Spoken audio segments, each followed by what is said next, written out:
Sebuah sepatu sangat kotor. Bersiap untuk menyeberang jalan. Tapi Anda harus melihat dengan jelas. Kaki yang lain bengkok.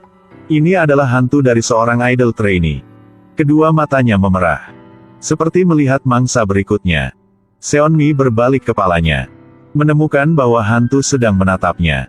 Tapi berbalik dan berjalan pergi seolah-olah tidak terjadi apa-apa. Melihat hantu itu tundukkan kepalanya. Mengambil brosur di tanah. Sebenarnya, pemilik perusahaan real estate hanyalah kedok untuk Seonmi. Identitasnya adalah Dewi Reinkarnasi. Karena sejak kecil dia sudah melihat hantu dan roh. Seonmi terbiasa melihat mereka. Tapi karena itu, keluarga dan teman-teman menjauh darinya. Sesuatu hari, Seonmi pergi ke rumah pamannya. Dia ingin datang dan membakar dupa untuk neneknya yang sudah meninggal. Tapi pamannya kandung memarahinya. Paman Seonmi kesal mengajarinya. Lain kali transfer saja uangnya langsung ke dia. Dua suami istri mereka hendak menutup pintu. Seonmi membuka kantong itu. Dalamnya adalah jagung meletus yang neneknya paling suka saat hidup. Anda harus mengambil cuti kerja untuk membelinya. Hal-hal ini kamu gak usah khawatir. Dia tahu Seonmi belum pergi jauh. Segera menyuruh istrinya taburi garam untuk membersihkan hantu di halamannya. Ternyata, kerabatnya semua yang harus disalahkan. Masalah kematian dini orang tuanya ke kepalanya. Seonmi dengan kecewa berlangkah turun tangga. Bersembunyi di sudut tidak jauh untuk meminta maaf kepada nenek. Ulang tahun kematian nenek tahun ini, dia tidak hadir. Tapi belum keluar tempat itu. Sepupunya memanggilnya kembali. Mereka ke sebuah warung kopi. Sepupunya mengatakan, suaminya punya hutang kartu kredit. Bahkan susu untuk ibu hamil pun tak bisa beli. Seonmi segera setuju untuk sepupunya meminjam uang. Saat membayar, sepupunya merasa sangat canggung. Masalah uang, terima kasih kakak. Kali ini aku pasti akan membayar. Hanya melahirkan anak dengan aman, tidak apa-apa. Seorang sepupu baru naik mobil. Seonmi sudah melihat hantu di kursi belakang. Ternyata adik iparnya baru saja minum alkohol. Jadi hantu sudah menemukan. Sebenarnya, mereka belum pergi jauh. Adik iparnya sudah melewati lampu merah. Sebuah mobil dari jalan itu bergegas. Tapi tiba-tiba, mobil itu berputar di tempat. Iblis di belakang juga bergoyang. Mungkin sihir yang dia berlatih. Tidak dapat menemukan Oh Gong menggunakan mantra di sekitar. Saat ini Seonmi juga datang. Dia dengan buru-buru ketuk pintu dan menyuruh sepupunya turun mobil. Tapi adik iparnya bilang, dia adalah komet. Jangan mendengarnya. Tidak ada cara lain. Seonmi harus menyebarkan kacang merah untuk mengusir roh jahat melalui kaca. Adik iparnya bermaksud untuk mengemudi pergi. Tapi dicegah oleh Seonmi. Adik iparnya berpikir dia nerotik. Tapi salah menginjak pedal gas untuk pedal rem. Membuat gesekan roda dengan permukaan jalan menjadi asap. Mobil hanya bergerak di tempat. Tidak jauh dari itu. Oh Gong dengan lembut melambaikan tangannya. Roda segera meledak. Adik iparnya keluar dari mobil dan hendak memukul dengannya. Segera diambil oleh Oh Gong dengan satu tangan. Bahkan iblis itu ingin melarikan diri juga tidak bisa lolos dari tangan Oh Gong. Sedangkan sepupunya segera turun mobil dan klaim kompensasi Seonmi. Seonmi akhirnya menunjukkan kekecewaannya. Lebih 20 tahun yang melewat, dia selalu sendirian. Apapun yang terjadi, bersabarlah. Sekarang Seonmi tidak ingin seperti itu lagi. Meminjam uang tidak perlu disebutkan lagi. Dari sekarang, dilindungi oleh Oh Gong. Seonmi awalnya mengira hidupnya akan berubah semuanya. Tapi pada sesuatu malam, menurut alamat di brosur, hantu Sera sudah menemukan Seonmi. Asistennya sedang mengikat tali sepatu. Kaki yang penuh darah mendekat. Untunglah Oh Gong muncul tepat waktu dan mendorong Sera. Sera menanam pohon pisang di tempat. Seperti mati sekali lagi. Setelah beberapa saat, Seonmi kembali. Dia dengan buru-buru terima kasih kepada Oh Gong. Tidak memperhatikan tas di tanah bergerak. Kebesokan hari, Mawang membuka lemari es. Tapi dikaget oleh Sera di dalamnya. Ternyata Oh Gong melihat dia di luar sangat kotor. Jadi masukkannya dalam lemari es. Saat ini Palkie menjelaskan. Ternyata Sera dihidupkan kembali oleh darah Samyang. Dapatkan bantuan dari Oh Gong.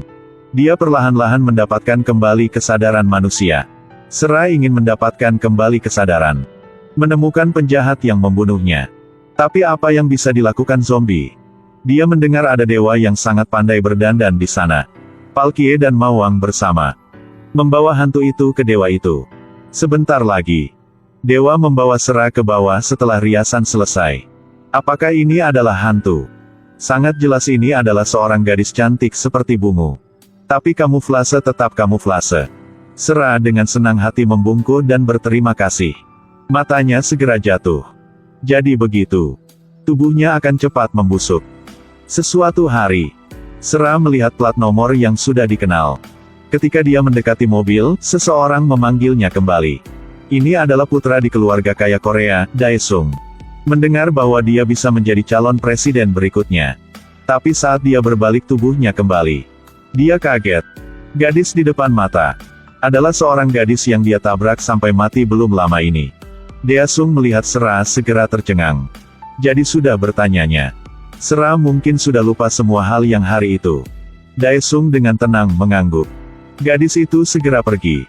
Kebesokan hari, dia ke perpustakaan untuk menunggu. Daesung berpura-pura datang untuk menyapa. Ketika selamat tinggal, dia tidak beruntung pingsan. Daesung membawanya ke tangga, berniat membunuhnya untuk menghindari konsekuensi.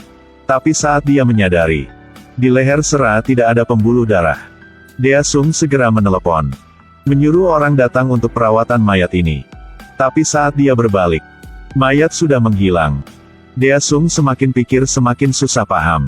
Buru-buru mengirim seseorang untuk memindahkan rumah sakit ke ibunya.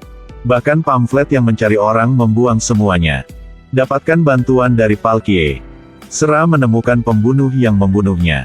Dia masih memilih untuk tidak membalas dendam, karena waktunya tidak banyak lagi. Tapi dia kurang tahu, ibunya dalam keadaan koma karena dia mencarinya. Suatu hari Sera memegang bunga dan berkata kepada Oh Gong. Setelah mengucapkan selamat tinggal semua orang membakarnya. Tapi pada saat ini, dia melihat selebaran orang hilang ibunya.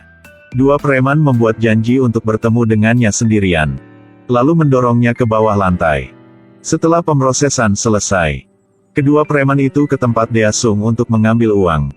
Daesung lebih waspada kali ini. Dia menelepon untuk Sera. Sebenarnya Sera masih hidup. Daesung juga berkata dengannya, nyawa ibu Sera ada di tangannya. Dia bahkan bilang dengan Sera semua masalah. Dia berjanji dengan Sera ke gudang.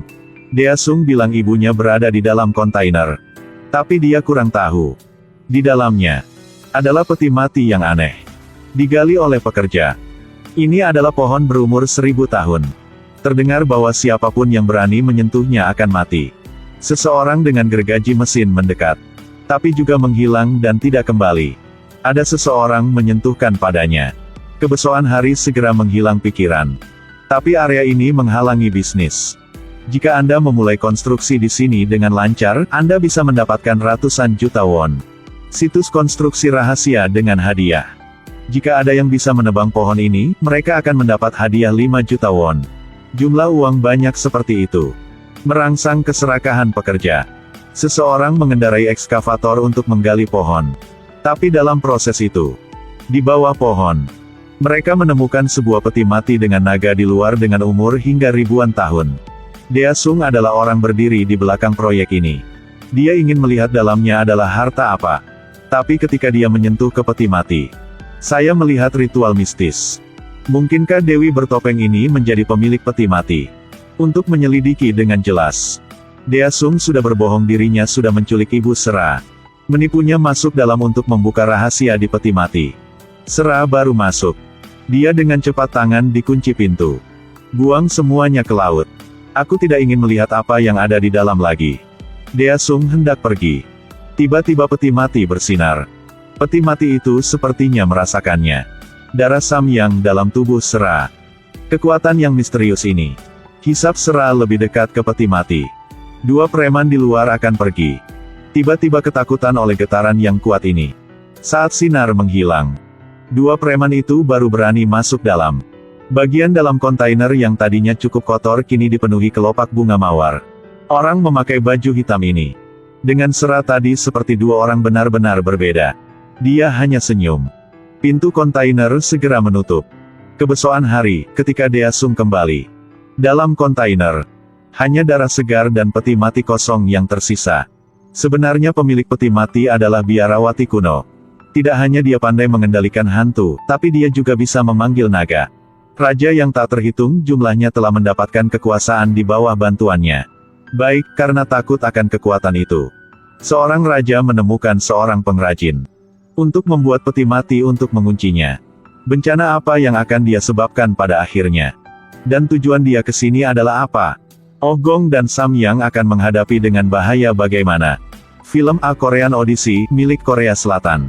Diadaptasi dari film Cina terkenal yang membuat penonton sulit untuk menerima. Tapi produksi dan akting di film sangat bagus. Video sampai ini berakhir, mari tekan like dan share. Jangan lupa follow page ya.